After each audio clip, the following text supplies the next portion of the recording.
নমস্কার বন্ধুরা, বঙ্গ শিক্ষা WBCS ফোরাম ইউটিউব চ্যানেলে তোমাদের সবাইকে আবার স্বাগত জানাই। আজকে মণ্ডল প্রকাশনীর স্ট্যাটিক জিকে বইটার সেকেন্ড এডিশনের রিভিউ ভিডিওটা নিয়ে তোমাদের সামনে চলে এসেছি।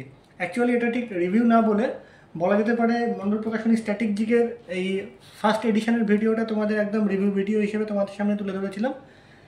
এই বইটারই সেকেন্ড এডিশন সম্প্রতি রিলিজ হয়েছে এবং সেকেন্ড এডিশনে প্রথম এডিশনের থেকে কি কি চেঞ্জেস এলো, আদৌ কিছু চেঞ্জ হলো কি না, যদি কোনো আগের এডিশনে কোনো ভুল থেকে থাকে সেগুলো কোনো রেকটিফাই হয়েছে কিনা, সেগুলোই কিন্তু আমরা এই ভিডিওতে বিস্তারিতভাবে আলোচনা করব। এবার দেখে নিই, তোমরা আমাদের এই স্ট্র্যাটেজিকের বইটার প্রথম এডিশনের ভিডিওটা যারা দেখোনি তারা আমাদের চ্যানেলের ভিডিও সেকশানে গিয়ে পুরো ভিডিওটা দেখে নিতে পারো, রিভিউ ভিডিওটা এই স্ট্র্যাটেজিকে মণ্ডল প্রকাশনীর বইয়ের। দেখে নেওয়া যাক সেকেন্ড এডিশনের বইতে কি কি চেঞ্জেস এলো। প্রথমেই দেখা যাক কি চেঞ্জেস এসছে। ফার্স্ট এডিশনের যে বইটা ছিল সেই ফার্স্ট এডিশনের বইয়ের দাম ছিল 430 টাকা। টাকার দিক থেকে বলি 430 টাকা দাম ছিল। সেকেন্ড এডিশনের বইতে দামটা বেড়েছে 10 টাকা, হয়েছে এখন 440 টাকা। এবার কি কি চেঞ্জেস ভেতরে এসছে, বইয়ের ভেতরে কন্টেন্টের ভেতরে এসছে, সেগুলো আমরা দেখে নিই। ফার্স্ট এডিশনের বইতে টোটাল কন্টেন্টসটাকে এরকম 35 টাকার চ্যাপ্টারে সাজানো ছিল।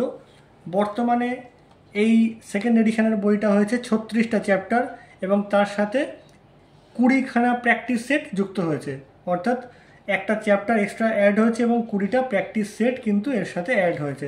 তোমাদের দেখিয়ে দিই, দেখো ফার্স্ট এডিশন সেকেন্ড এডিশনটা তোমাদের দেখালাম, ফার্স্ট এডিশনটা দেখে নাও।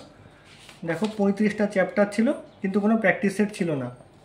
সেকেন্ড এডিশনে কি হয়েছে, প্র্যাকটিস সেট যুক্ত হয়েছে এবং এক্সট্রা একটা চ্যাপ্টার অ্যাড হয়েছে। কোথায় চ্যাপ্টারটা অ্যাড হয়েছে তোমাদের দেখাই। দেখো, পশ্চিমবঙ্গের আদিবাসী কলা ও সংস্কৃতি, অর্থাৎ পশ্চিমবঙ্গের ওয়েস্ট বেঙ্গলের ট্রাইবস, আর্টস অ্যান্ড কালচার নিয়ে কিন্তু একটা বিশাল বড় চ্যাপ্টার কিন্তু এই বইটাতে অ্যাড হয়েছে এবং খুব ইম্পর্টেন্ট একটা চ্যাপ্টার কিন্তু এই বইটাতে অ্যাড হয়েছে। দেখাবো এই চ্যাপ্টারটা কীরকমভাবে এখানে তুলে ধরা হয়েছে। 183 পাতায় এই চ্যাপ্টারটা কিন্তু ফার্স্ট এডিশনের বইটা ছিল না। সেকেন্ড এডিশনের বইটা একদম এক্সক্লুসিভলি, ফার্স্ট এডিশনের বইটা এটা ছিল না এবং সেকেন্ড এডিশনের বইটা এটা এক্সক্লুসিভলি অ্যাড করা হয়েছে।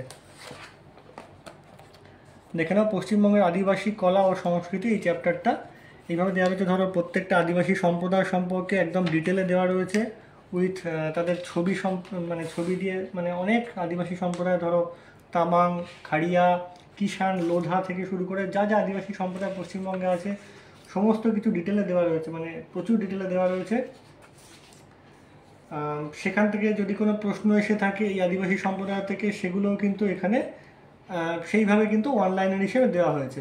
এবার পশ্চিমবঙ্গের লোকনৃত্য, যেমন ধরো ঝুমুর গান বা ভাদু গান, সেগুলো কোথায় প্রচলিত, কাঠি নাচ, ছৌ নাচ, এগুলো কোথায় প্রচলিত, এই ধরনের জিনিস কিন্তু এখানে অ্যাড করা হয়েছে ছবি সমেত। এই জিনিসটা খুব ভালো লাগে এই বইটার, সবচেয়ে খুব সুন্দর যে এখানে এই বইটার প্রেজেন্টেশন, এত সুন্দর প্রেজেন্টেশন, ছবি শুদ্ধ এবং পুরোটাই ওয়ান লাইনার বা ছকের আকারে কিন্তু দেওয়া হয়েছে।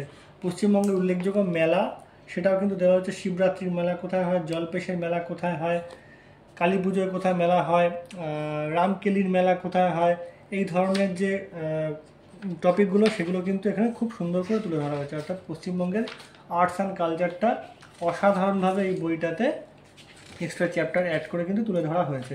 20 পাতার টোটাল এই চ্যাপ্টারটা এখানে অ্যাড করা হয়েছে। এরপর আসি এক্সট্রা যেটা অ্যাড হয়েছে, সেটা হচ্ছে একদম শেষে গিয়ে অ্যাব্রিভিয়েশনের পরে যে চ্যাপ্টারটা, সেটা হচ্ছে প্র্যাকটিস সেট। এই যে প্র্যাকটিস সেট, টোটাল 20টা করে প্র্যাকটিস সেট এবং 20টা করে প্রশ্ন রয়েছে। প্রত্যেকটা প্র্যাকটিস সেটে 20টা করে প্রশ্ন রয়েছে। প্রশ্নের উত্তরগুলো পরে রয়েছে এরকম করে OMR শিট বলে দেওয়া রয়েছে এবং একদম সবার শেষে কিন্তু প্রশ্নের উত্তরগুলো এইভাবে দেওয়া রয়েছে অ্যান্সার শিট হিসেবে। 20টা প্র্যাকটিস সেটের প্রশ্ন, 20টা করে টোটাল প্রশ্ন প্রত্যেকটা প্র্যাকটিস সেটে, অর্থাৎ 400টা কিন্তু প্রশ্ন প্র্যাকটিস সেট হিসেবে এখানে অ্যাড করা হয়েছে এবং প্রশ্নের উত্তরগুলো একদম সবার শেষে দিয়ে দেওয়া হয়েছে। এই প্র্যাকটিস সেট অ্যাড করাটা খুব ভালো একটা বিষয়বস্তু বলে মনে করি, খুব সুন্দর করে। এবং এখানে শুধু প্র্যাকটিস সেটের মধ্যে স্ট্যাটিক জিকের পাশাপাশি কিন্তু কিছু কিছু কারেন্ট অ্যাফেয়ার্সের কোশ্চেন আমি দেখতে পেলাম।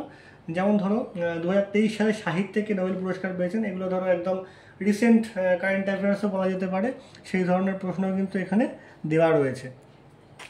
এই হচ্ছে নতুন কন্টেন্ট অ্যাড হওয়া। এবার দেখা যাক এই প্রথম এডিশনের বইটায় যে ভুলগুলো ছিল সেগুলো এখানে কিছু রেকটিফাই হয়েছে কিনা।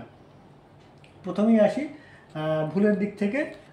একদম প্রথমেই ফার্স্ট এডিশনের বইটা একটা ভুল ছিল, যেরকম দেখাচ্ছি। ধরো রাজস্থান বলে যে চ্যাপ্টার, মানে ভারতের অঙ্গরাজ্য কেন্দ্রশাসিত অঞ্চল চ্যাপ্টারে রাজস্থান পোর্শনে রাজ্য পাখির জায়গায় ছিল রেড ইন্ডিয়ান বাস্টার্ড। আমি নিজে সেটা কেটে গ্রেট ইন্ডিয়ান বাস্টার্ড করেছি, এবং এখানে যা যা ভুল ছিল আমি ব্যক্তিগত উদ্যোগে মণ্ডল প্রকাশনীকে জানিয়েছিলাম যে সেই ভুলগুলো রেকটিফাই করবার জন্য, এবং বেশিরভাগ ভুলই কিন্তু এখানে রেকটিফাই করা হয়েছে। দেখো এখানে রেড ইন্ডিয়ান বাস্টার্ড ছিল, সেটা কিন্তু এখানে গ্রেট ইন্ডিয়ান বাস্টার্ড করে দেওয়া হয়েছে। এরকম আরও বেশ কিছু যেগুলো ভুল ইনফরমেশান বা প্রিন্টিং মিস্টেক ছিল সেরকম দেখাচ্ছি, যেগুলো চেঞ্জ হয়েছে তোমাদের সামনে। ধরো এখানে একটা প্রিন্টিং মিস্টেক বা একটু ভুল তথ্য ছিল। ধরো হাসান রাজা পাকিস্তানের সবচেয়ে কনিষ্ঠ ক্রিকেটার, যিনি 2020 সালের মে মাসে টেস্ট ক্রিকেটে পদার্পণ করেন। এই 2020 সালের মে মাসে টেস্ট ক্রিকেটে পদার্পণ করেন, এই তথ্যটা ভুল ছিল।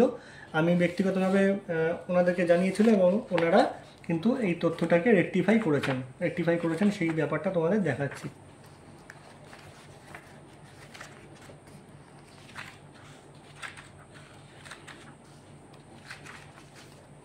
দেখো হাসান রাজা পাকিস্তানের সবচেয়ে কনিষ্ঠ ক্রিকেটার ছিলেন হিসেবে টেস্ট ক্রিকেটে পদার্পণ করেন 24শে অক্টোবর 1996, অর্থাৎ ডেটটা এখানে মেনশন করা হয়েছে কবে তিনি পদার্পণ করেন। সেখানে কিন্তু 2020 সালের মে ছিল, সেটা রেকটিফাই করে 1996 সালের 24শে অক্টোবর এই ডেটটা কিন্তু রেকটিফাই করা হয়েছে। এই যে টুকটাক যে ভুলগুলো ছিল সেগুলো কিন্তু রেকটিফাই করা হয়েছে। আরও কিছু ভুল যেগুলো রেকটিফাই করা হয়েছে সেরকম তোমাদের দেখাচ্ছে।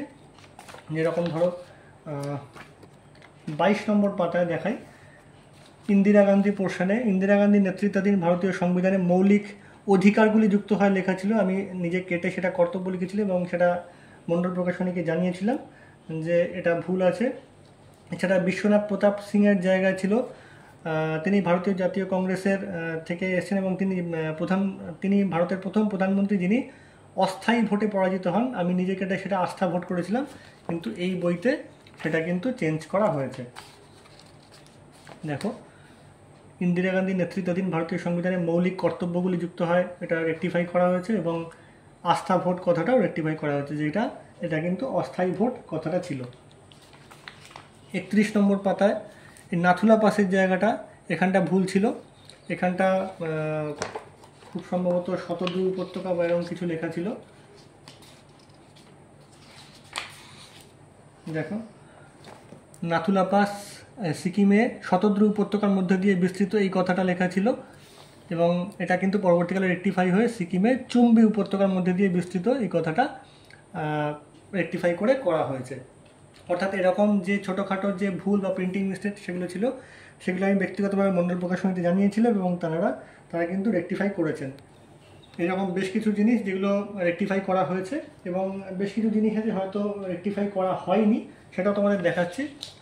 আশা করব পরবর্তীকালের ভবিষ্যতে যে নতুন এডিশনগুলো বেরোবে সেখানে সেটা রেকটিফাই করা হবে। দেখো এখানে অরুণাচল প্রদেশের কয়লাক্ষেত্র নামচিক নামরূপ লেখা ছিল, আমি নিজে সেটা নামফুক করেছি, কিন্তু নতুন এডিশনে কিন্তু সেটা চেঞ্জ করা হয়নি। দেখো নামচিক নামরূপই রয়েছে, নামফুক হবে এটা। এই রকম টুকটাক যে ইনফরমেশান সেগুলো কিন্তু চেঞ্জ করা হয়নি।